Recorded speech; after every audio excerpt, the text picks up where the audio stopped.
you've got to love the British summer. In the time it's taken me to get a coffee, it's gone from a relatively okay day to rain. Yep, rain. Anyway, haha! I doubt many of you expected this. Hello one and all, welcome to Seen Through Glass. Welcome to the Jaguar XE Project 8. I have a long history with this car.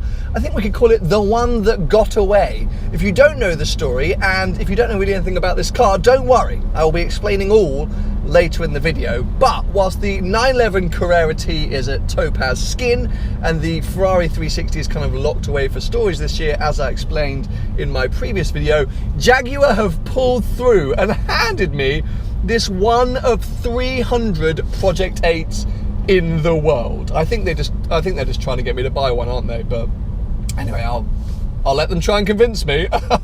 Right now, I'm headed north. Oh, well, actually, I'm not really headed north. I'm headed to the Midlands.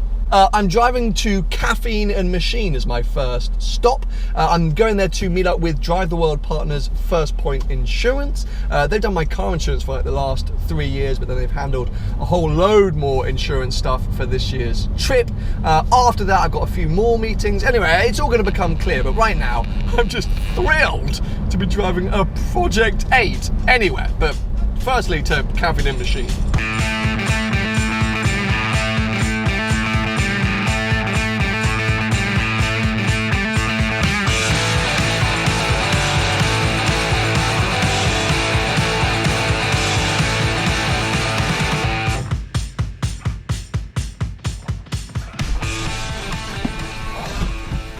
So, a couple of initial impressions. Fuel readings are not that encouraging. Now, Jaguars are quite weird in terms of their predicted range, but I left London with a full tank and it was telling me that I had a 99-mile range. The other thing is that Jaguar delivered this car sort of set up for the track, which means the front splitter has been extended and the rear wing is sort of angled. But that extended front splitter is making this car so low that going over speed bumps is nearly impossible. And in the UK, there are so many speed bumps and everyone keeps getting so angry with me.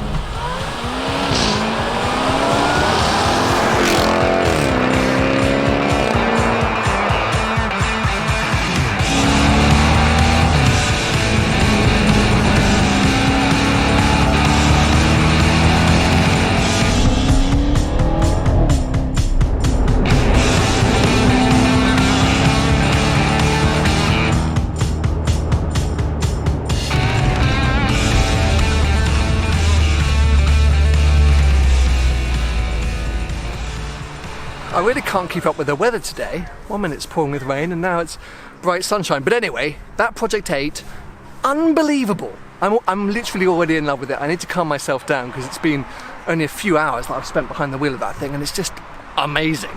Anyway, here we are, Caffeine and Machine. I've wanted to come here really since it opened at the end of last year, but I didn't have a chance because I was packing my life into boxes ahead of Drive the World.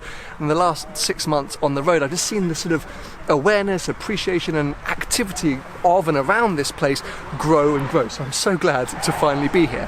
First off, I'm going to have a meeting with Blake from First Point Insurance to catch up about things and plan some cool content for the rest of the year. And then I want to have a look around this place because it's sort of like a classic English country pub that's been turned into automotive mecca, an automotive mecca. There's just like bits of car stuff everywhere. The car park is full of amazing things. That's a big old Camaro starting up. It's just, we don't have anywhere like this in the UK. This is the first of its kind, somewhere that people who are just into cars and appreciate cars can just hang out, eat good food, have good coffee, and yeah, win, win, win. So yes, meeting and then let's jump inside. A sparkle in your eyes. I feel the warmth of your skin. Just the touch of your hand makes me tremble within. Love the smell of your hair. Lying here in my bed. We were 4 years ago. Yeah. On a street corner in Dubai. Mildly salubrious. Yeah, a little bit. You were in a very expensive car. I was holding a camera, sort of slightly salivating over the car. But anyway, here we are now. Yeah. Outside your incredible creation, Caffeine. Yeah, I mean, it was starting then. I mean, it was up and alive. Really? Yeah, so we had it was nothing but an event. And we were dotting it around Dubai. So Cafe Rider, where you probably would have bumped into, we started our first event there. Wow. For anyone who's been asleep and hasn't seen the hype on social media, because I'm going to say there is hype, how would you, like in a short, brief summary, like what's your elevator pitch for this place? Automotive Narnia. Automotive Narnia. So we're stepping through a cupboard. Yeah. It's a little bit secretive. Back door of the garage. Back door of the garage. All welcome? Everyone's welcome, completely inclusive. There's a sign around the back which you've probably seen, which is a fat wallet doesn't make you special. It's the passion set that makes you special. Okay. It doesn't matter what you drive, it's a vector, whether you drive or ride, or fly, or bring a shed in. Sure. We've had all manner of vehicles, all manner of people. You get a guy that will turn up in, I don't know, a 488 Pista, and he'll start having a chat with a young lad that's turned up in a Civic to try and understand how that Civic drives. Yeah. How have you done that? What is happening? I don't understand. And we have like an anti-sneering rule. Okay, good. So you don't sneer. You don't, just like you wouldn't character assassinate someone on first meeting. No, that's exactly But in the car industry, people do. Unfortunately, there's a case of looking down or looking up and misunderstanding and If you want to put green wheels on your pink car, put green wheels on your pink car, right? No, it's I shouldn't laugh. Good. Yeah, it is. It's funny. It's laughable, but at the same time, it's someone's choice. That's exactly it. Thank you so much for having me down. No. It's been amazing. The coffee was like spot on. So that's how I judge anywhere. It's my coffee. Scratch it properly. So we're still very much delivering what we think is a broad coffee offering. Okay. But we can start to get quite insular with it. You had oat milk, which is right up my street. So. Awesome, dude. Great to see you. No, pleasure. Thank you so much. Cheers, dude. See you guys. Cheers.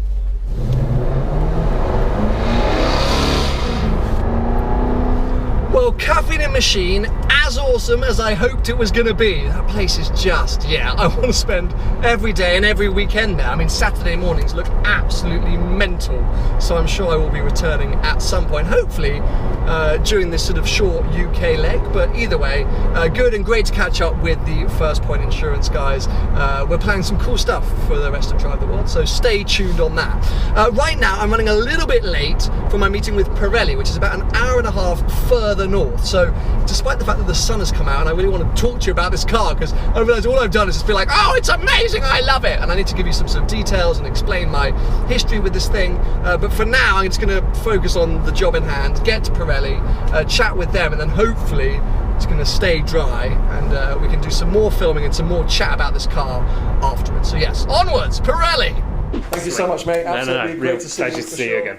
Awesome to catch up. see you. Yeah, thank you so much. You take care. We'll chat. But Very soon, we'll send you through. Spot on. Yeah. Cheers, man. Good to see you Thank you again. so much for sure. Safe travels. Thank you, buddy. I appreciate it. Speak soon. Thank you very much. No problem. Appreciate it. Cheers. Take care. Thank you.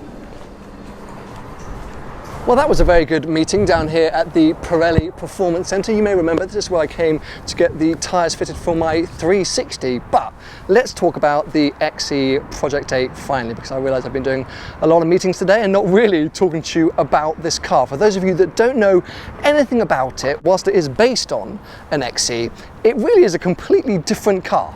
It comes from the Special Vehicle Operations SVO side of Jaguar, and it was preceded by the Project 7, the sort of crazy F-Type, the, well, nearly permanent roofless F-Type. This is a very bespoke car. Only the actual front door and roof remains from a standard XE. Every other body panel you see is unique and bespoke to this car. Entirely new suspension, which is 4.5 times harder or stiffer than a standard XE's suspension. We have the 5-litre supercharged V8, which we've seen in F-Type SVR, F-Pace SVR.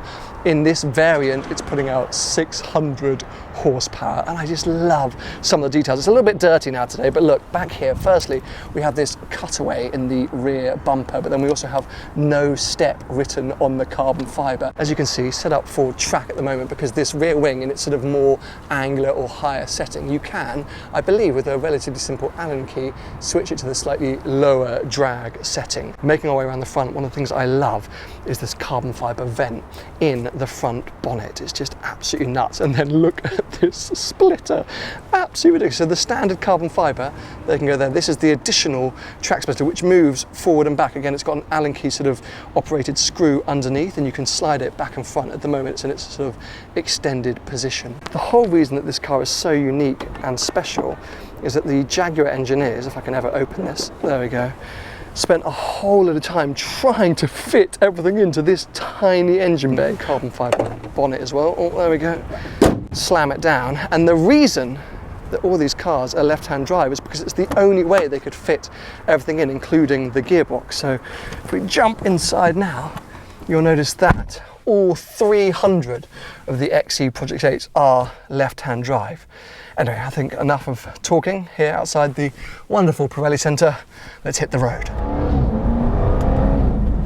Now this Project 8 is what you might call a mid-level spec, because they also offer something called the Track Pack, which is about 10 grand over the 150 grand list price of this car. It adds a rather impractical roll cage to those rear seats, so you lose the use of the rear seats completely. You also get some sort of carbon fibre bucket seats and I think a few other bits and bobs. Jaguar have also released a touring spec of the Project 8, which, like the 911 GT3, loses the rear wing and I think the front splitter, and is supposed to be a more road-friendly car. But one thing that the Project 8 is not is road-friendly, because this thing is fundamentally a road-going race car. In fact, I think the only car which I think comes close to the on-road experience that you get in a Project 8 is a 911 GT3 RS. This car feels that planted, that honed in to the tarmac. It's actually quite intimidating. But let's not forget that the Project 8 still holds the Nürburgring lap record for a production saloon car. So this thing is absolutely made for one purpose, and that is destroying lap times. It's not exactly supposed to be used for the daily commute. Could you use it for the daily commute? Yes, but be prepared for a little bit of back pain, and maybe I mean a lot, because the suspension is hard. I mean, it's not unbearable, but it's not very compliant, and the UK roads can be pretty bumpy at times, so you need to be prepared to hold on for dear life. But that all-wheel drive system is so good. It just puts down all this power, and this car has so much power. You can hear that supercharger whining when you get up and go. And what I love about these Jaguars, any ones that have the 5-litre V8, is that they have this sort of 2-stage exhaust valve. You get the sort of first roar where you're like, yep, here we go. And then it just opens up into this complete, ah! I love it. I love it. It's so, so good. And there we go. There are some bumps. Can't help but bring a smile to your face, I was going to say, but then my brain was shook around so much I couldn't really remember where I was or what I was talking about. I'm trying to play it cool, you know, I'm trying to just be like, yeah, just, you know, it's the Project 8, here are the stats and facts. Inside, I'm dying, because I think I love this car. I think it's everything I wanted it to be. I think it's everything I hoped it would be when I first caught wind that they were going to make it, because any of you that may not know the story, I very nearly bought one of these cars. In fact, I had a slot which I basically cancelled, and boy do I regret it, because in essence I'm a massive Jaguar fanboy. I have been ever since I owned my F-Type R, and really before that, and I've always wanted to one day end up back in one of these cars. And when I sort of caught wind of the fact that they were going to be making this sort of crazy track-focused V8 XE, I went, that's it, that's the one for me, I need it, I want it. The problem is, it's so damn expensive. And now actually driving it and realising how special it is and how unique it is, I realise, you know, how much work must have gone into creating it, but I'm still not sure I can justify 150 grand, no matter how quick or special this thing is. Anyway, I have got another 10 days or something like with this car, so I shouldn't really be summarising things now. I've got a lot of time to live with this car and learn what it's like, but yeah, beneath this cool and calm and collected exterior is a small boy going, this is the best car ever, I have to buy it! I just love the way it looks as well, bloody hell, and this is a nice open, smooth, sweeping road for me to really exploit the Project 8 on my way home. So I hope you've enjoyed today's video. Give it a thumbs up if you have. Give it a thumbs up if you're excited for this Project 8. And make sure to subscribe for plenty more videos to come.